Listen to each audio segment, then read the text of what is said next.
So nagre-ready silang questionin mga kababayan tulad ng linya ng mga argumento ng mga Duterte senators. Ang unang nag-abogado kay Sara, si Batorni. Hindi abogado, tumayong abogado. After na makapanumpa as senator judge, tatayo palang abogado ni Sara. Ganon katindi mga kababayan. Para i-dismiss. Siya yung nagmosyon para i-dismiss yung impeachment case laban kay Sara. Nang dapat sana itong mga abogado, inunahan na yung mga magagaling na abogado na kinuha ni Sara.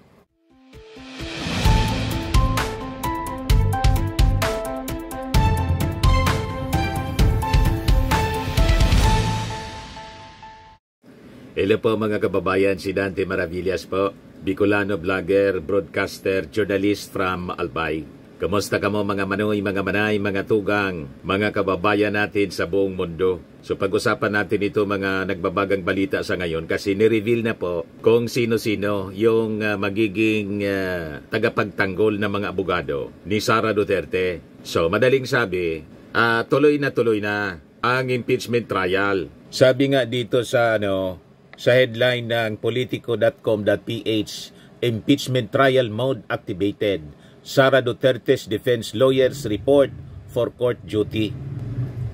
16-man defense team of VP Sara Duterte named.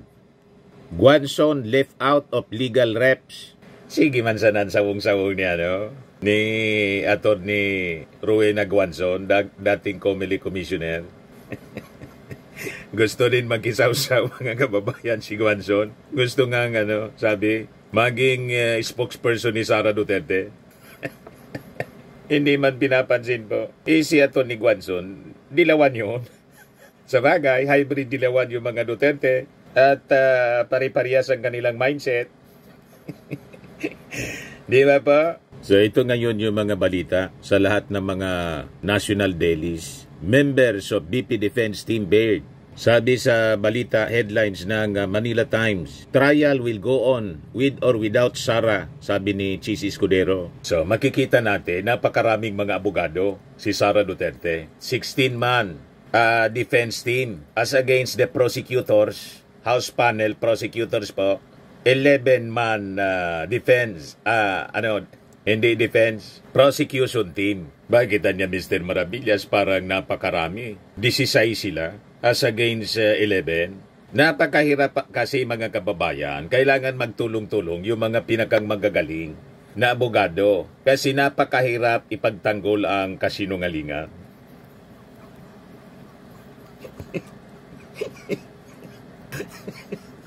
Lalo ang mga ebidensya mga kababayan, napakalakas na mga ebidensyang hawak ng prosecution to defend lies. Mga kababayan, talagang mahirap and it is very, very expensive. Ang hirap kaya, mga kababayan, na ipagtanggol ang kasinungalingan. Kasi sabi nga po sa kasabihan, nabasa ko lang ito the truth anya does not cost anything, but a lie can cost you everything. Tama ba, mga kababayan? And to defend lies. Napakahirap kaya po.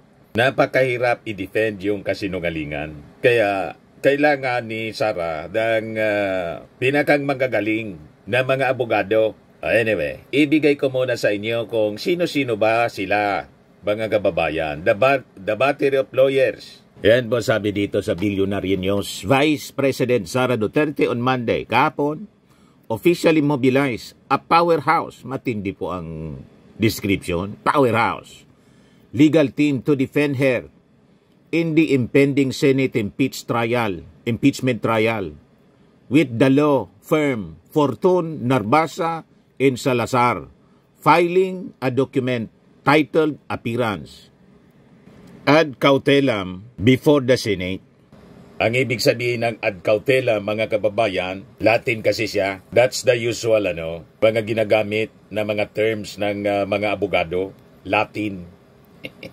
Ang kaulugan po, more abundant caution.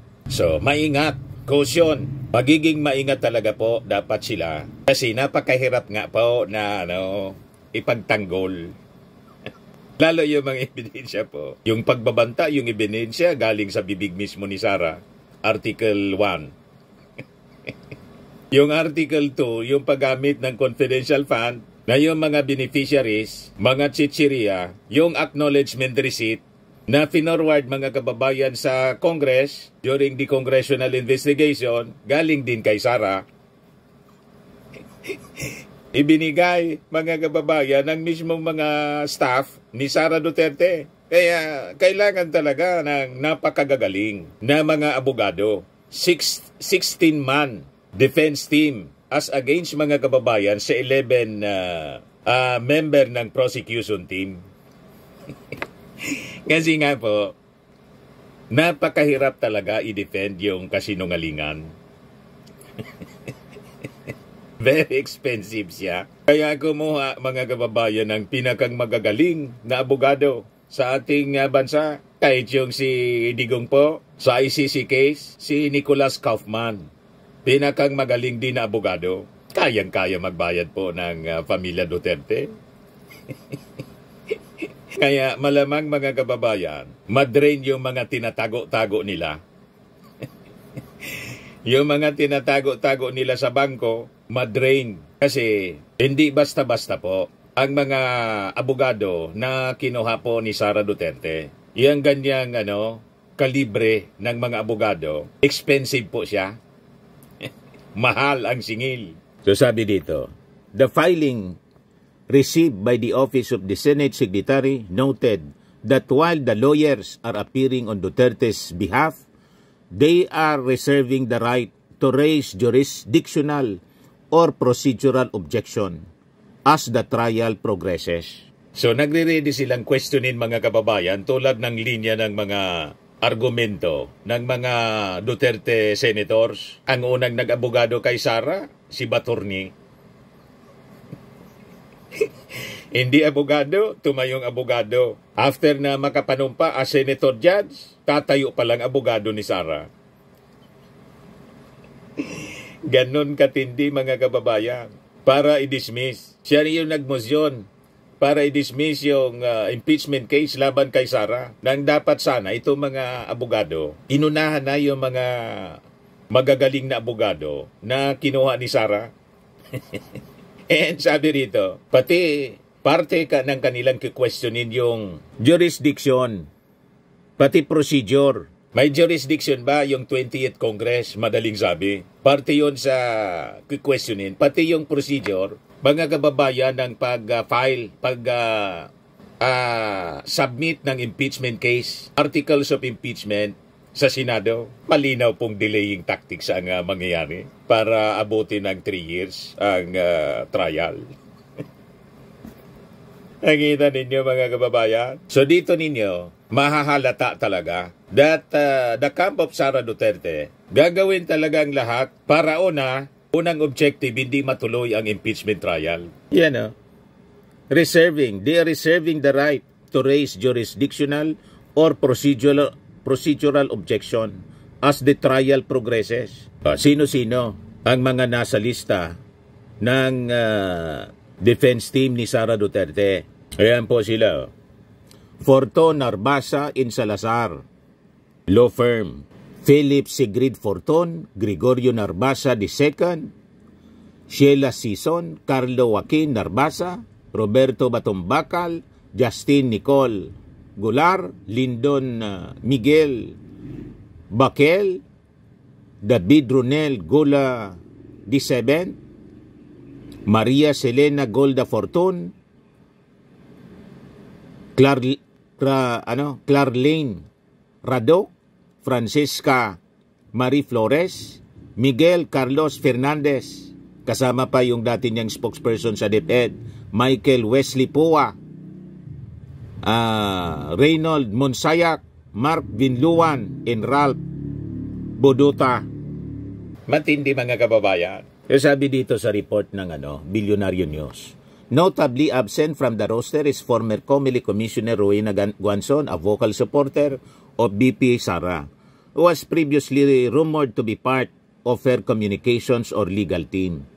Earlier, during press conference, the Vice President thanked Guanzon for her help in support, as she once again downplayed a potential spokesperson position for the veteran lawyer. Hindi na isinama si Guanzon kasi si Guanzon para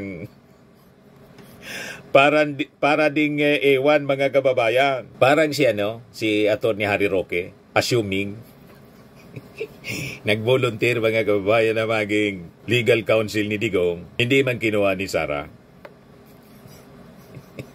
Sabi ni Sara, pumukus ka na lang niya doon sa asylum mo. Ngayon, sabi sa balita, yung asylum parang denied po. Pero, nag-deny din mga kababayan si Dito pa niya ako sa Europe, sabi ni Harry Roque. So, sabi ni Sara kahapon sa press con niya, nagpapasalamat ako sa pagtulong at suporta ni Atty. Rowena Guanzon. Pero ngayon kasi, kung napansin nyo, walang spokesperson ang Office of the Vice President o kahit ako man. Kaya hindi ko rin masasagot yung tanong about sa spokesperson. Hindi naman po kailangan ng spokesperson kasi wala man pong ginagawa.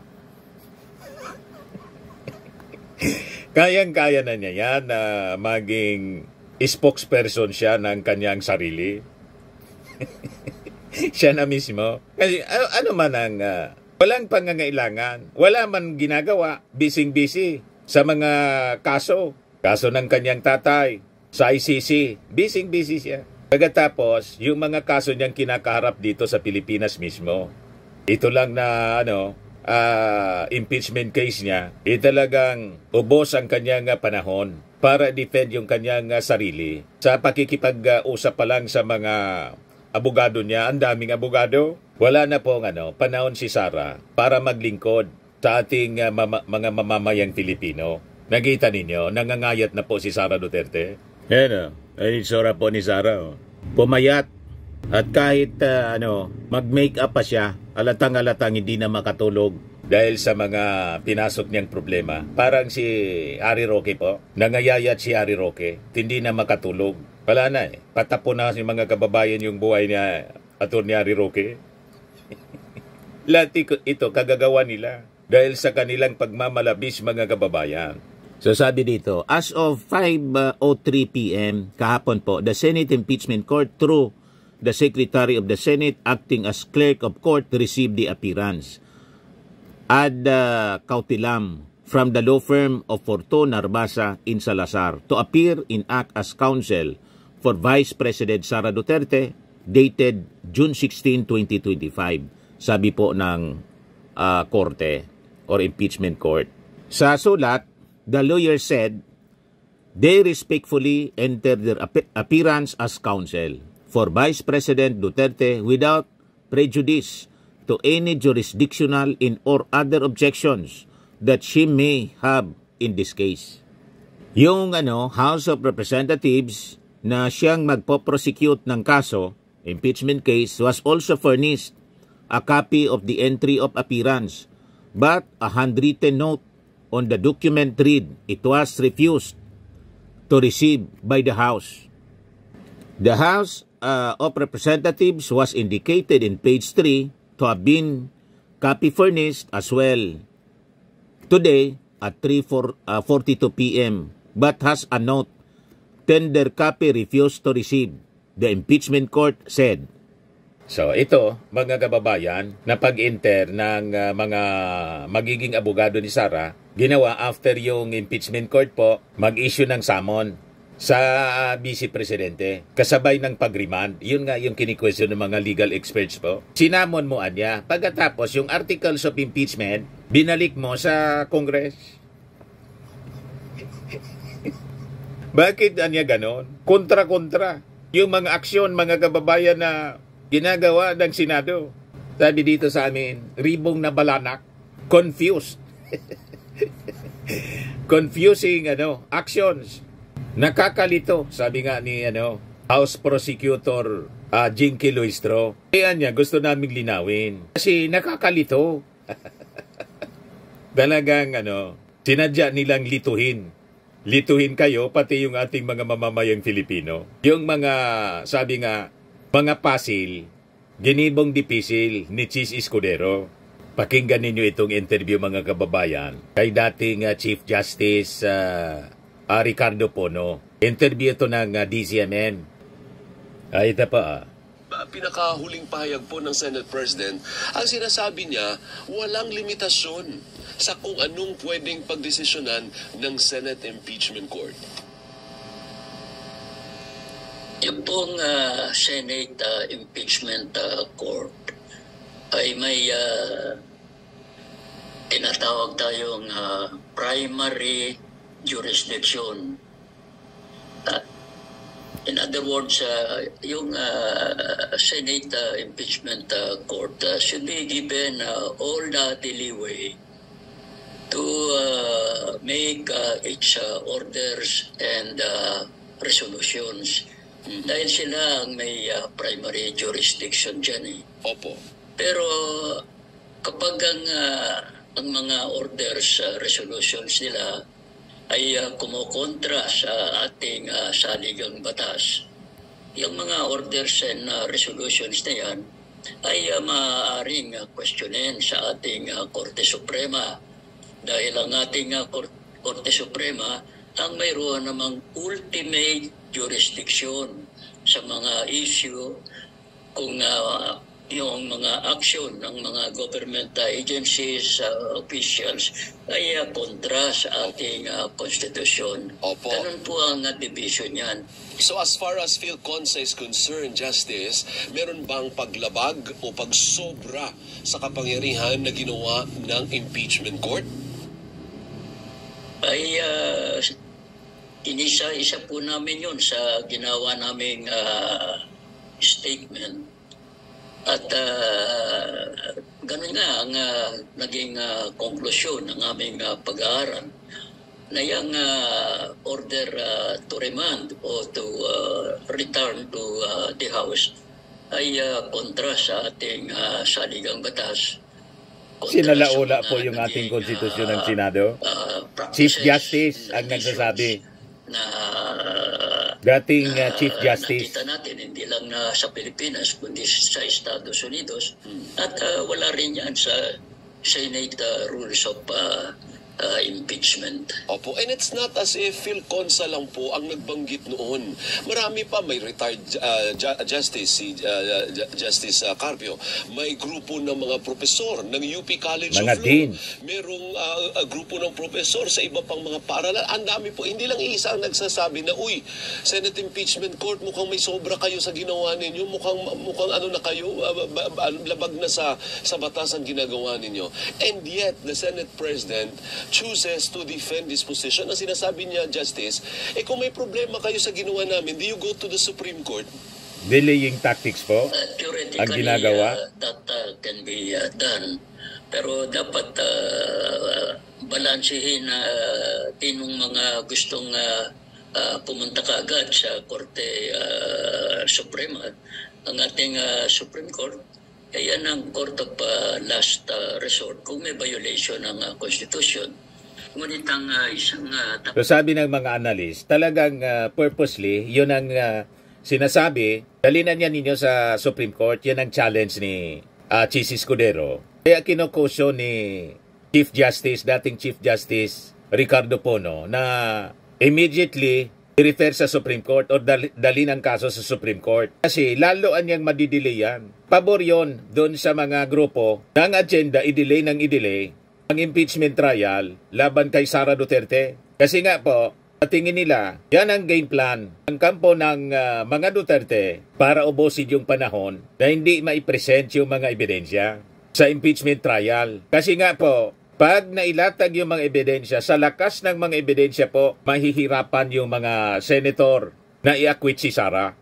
Kaya ang game plan nila, dapat hindi matuloy ang impeachment trial, lahat ng legal maneuvers gagawin nila para ubusin na lang yung panahon hanggang 2028 na mawala na mga kababayan yung focus ng tao sa impeachment trial kasi pa-eleksyon na at tatakbo si Sara kung wala pang judgment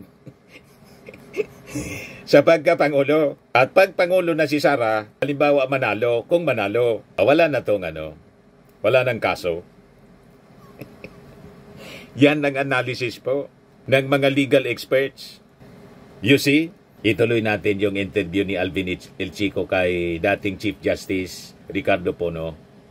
Dapat pag-aralan ay kung kaagad-agad bang pupunta sa Korte Suprema ay bibilis ang takbo ng proseso sa ng Senate impeachment. Baka lalong madelay. Kung hindi po ito bibilis ay yan ay kontra sa letter and spirit ng ating konstitusyon, yung sa provisions on accountability of public officials, na dapat pag may question dyan ay madaliin ang investigasyon para mapanagot yung dapat mapanagot. Ganito pala. Malamang Justice, doon siya sumasandig. Doon siya nagre-rely na hindi walang pupunta nito sa Korte Suprema because alam nila ang konsekwensya kapag may umakyat sa Korte Suprema at naka-acquire ng jurisdiction yung Korte Suprema, it will further delay the process, Justice. Hindi ko kaya. Yun po ay pupwede. Sinusulsulan ni Chis Escudero. Pero dapat din natin na punta niya kayo may kaso na dyan sa Supreme Court. Korte Suprema Alam na. File pa nga niyan ay si Vice President. Opo. At kino-question nila doon na yung articles of impeachment should be dismissed dahil kontra yan doon sa 1-year ban ng konstitusyon at kontra doon sa desisyon ng Supreme Court doon sa Francisco versus sa House of Representatives. Pero kahit nag-file si BP ng ganung petisyon sa Supreme Court, hindi naman nag-i-issue ng TRO ang Supreme Court laban sa Senate Impeachment Court. Ang gustong sabihin, ang implicit message doon, ang impeachment court ay ituloy yung kanilang ginagawa in the exercise of their own jurisdiction. Ibig sabihin, Justice, siguro hanggat kaya, hindi makikialam ang Korte Suprema kasi trabaho po ng Senado. Kaya nga sa saligang batas, sila ang in charge. Alam niya kasi dating Chief Justice yan ng Supreme Court. Sinasabi, gawin nyo ang trabaho ninyo implicitly, of course. Hindi naman natin nakausap yung Korte Suprema Justice. Pero in effect, parang ganun ang sinasabi po ng Korte Suprema, hindi ho ba? Tama po yun. At ang sabi ko nga, ang jurisdiction ng Korte Suprema mag-resolve lang ng mga strict questions of law if they involve violations of the Constitution. Itong articles of impeachment na isinampa sa Senate Impeachment Court, they do not only involve questions of law, they involve questions of facts. Correct. Contentious questions of facts. Kanya itong mga contentious questions of facts, dapat iyan ay pagpasyahan muna ng Senate Impeachment Court, including yung mga questions of law, again, in the exercise of their primary jurisdiction. Justice, dalawang question na lang. Yung una po, do you agree with the assertion of the Senate President na walang limit ang kanilang pwedeng pagdesisyonan? I mean, the Senate Impeachment Court can do anything it wants. Kasi wala namang pinagbabawal. Hindi naman nakalagay na bawal yung mga musyon. Halimbawa, kini-question natin, sabi nung iba, justices kayo, di ba? Ba't kayong nagmumusyon? Depensa ang nagmumusyon, hindi kayo. Si Bato. Pero sabi ni Senate President Cheese, hindi, walang limitasyon ako anong pwedeng pagdesisyonan ng impeachment court. Do you agree or you don't agree? Kanya nga po mayroon tayong saligang batas. Yung konstitusyon natin, yan ang nagsaset ng limit sa lahat ng aksyon ng ating gobyerno, the three branches of government, including the officials ng ating gobyerno. Kanya mayroon din tayong provision dyan, yung tinatawag na grave abuse of discretion, amounting to lack of jurisdiction. Kapag mayroong grave abuse of discretion, gusto sabihin, mayroong naging pagbabali ng ating saligang batas, hindi po pwede yun ayon sa ating konstitusyon. Ang remedy dyan ay pumunta sa Korte Suprema para yung mali ay maituwid. Sa demokrasya po walang exercise ng arbitrary powers. Kanya merong there is always that principle of checks and balances. So Justice, sa palagay mo, yung ginagawa ngayon ng Senate President, pasok na sa grave abuse of discretion? Ay yan naman po ang pag-aaral, hindi lamang ng PhilConsa. Ang sabi mo nga, yan din ang sinasabi. Grave abuse of discretion ang ginagawa ng Senado. Academicians, mga deans ng kaya dapat talaga i-abolish na sana. I-abolish na lang. At wala iba't ibang commentaries pa na naririnig natin sa mga nakakaintindi, nakakaalam sa ating saligang batas. Sabi daw ni Senate President Chis Escudero, ang nagkukumpas sa PhilConsa ay si Speaker Martin Romualdez. Ano masasabi yan, sinisisi ni Chis. Hindi po kahit si Speaker Romualdez ay siyang presidente. Laging target siya, no? Si Speaker Martin. Yung ginawa naming statement in behalf of the Board of Governors. Kahit na isang word, kahit isang period, kahit isang comma, walang tinalaman si Speaker Romualdez yan.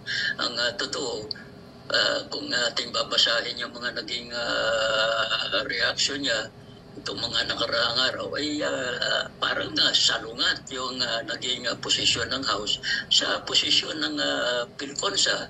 Halimbawa, yung House before they adjourned CNG in session, nagpasa sila ng resolution giving the certification that is required by the Senate Impeachment Court, yung certification that the House did not violate the provision banning the 1 year rule. Ayun po salungat sa paningin ng PhilConsa, dahil sa paningin ng PhilConsa, yung remand order na yon violates the Constitution. So makikita ninyo na yung statement ng PhilConsa ay was independently done and yung mga nagsasabing in-issue lang yan dahil kay Speaker Romualdez, they're engaging in ad hominem arguments. Tama. Ano po? Gawin po ni Senate President Chis Escudero or the Senate Impeachment Court, ang palagi magiging depensa niya, di ba, kontra kayo sa ginawa ko? O di pumunta kayo sa Korte Suprema, tingnan natin kung sinong tama sa atin. Ganon ang palagi magiging depensa po ni Escudero. Ay, ayun na nga. Yan na nga po, yung aggrieved party ay gagawin yung tamang gawin. Pero ang isang consideration dyan, kung pupunta ka ba sa Korte Suprema, ay yung ba'y magpapabilis ng proseso dyan sa Senate Impeachment Court. Opo.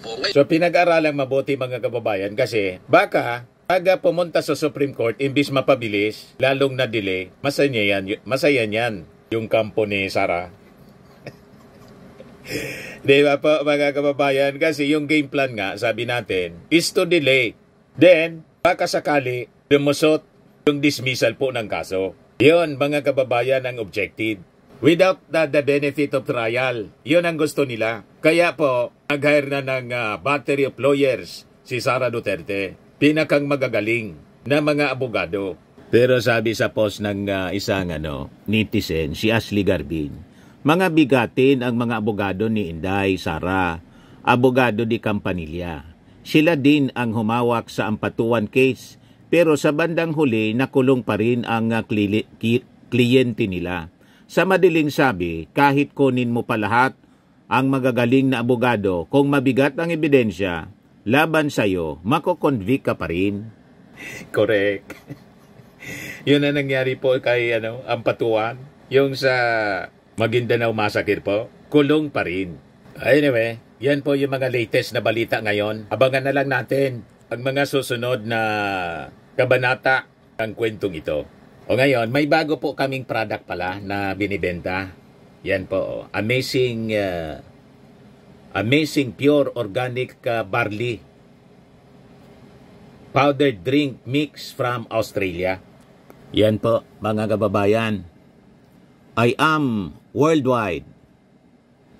O ngayon, yung mga po, gustong mag-order, i-message na lang ninyo yung aking anak na architect, entrepreneur, si Riz Maravillas.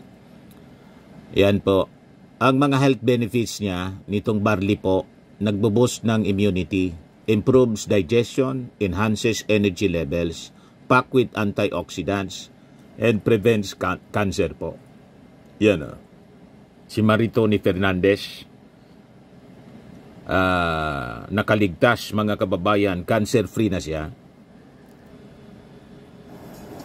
At itong ating programa mga kababayan, atin sa inyo nitong ating mga sponsors, Firmax Firming and Lifting Cream. Pinapay po sa mga pulses in affected area. Mainam po ito sa mga pains at paninigas ng mga kaso-kasuan. Ito sa mukha naman yung application, anti-aging, Automax po siya. Ito ay Glow 60 mga kababayan. Whitening po siya. Made in South Korea. Ito naman po, Ningxia Red Mix Fruit Drink. Gawa po siya sa goji berry. May anti-cancer properties po siya. At sa mga nagana po ng malinis and spacious fitness gym, pumunta lang po kayo sa aming Colossal Fitness Gym. May Grab ka rental din po kami. At bills payment po sa aming office. At saka sa mga mahilig po sa mga imported bags, manood po kayo sa live selling ni Madam Aileen Rosales sa kanyang Aileen Closet po. Pati mga shoes, ito yung kanya po. Ito yung kanyang page. Kita ninyo, napakagandang mga online selling po siya. Si Madam Aileen Rosales. At cellphone number niya po, 773-798-7816. Ito naman po yung bago naming product na binibenta online.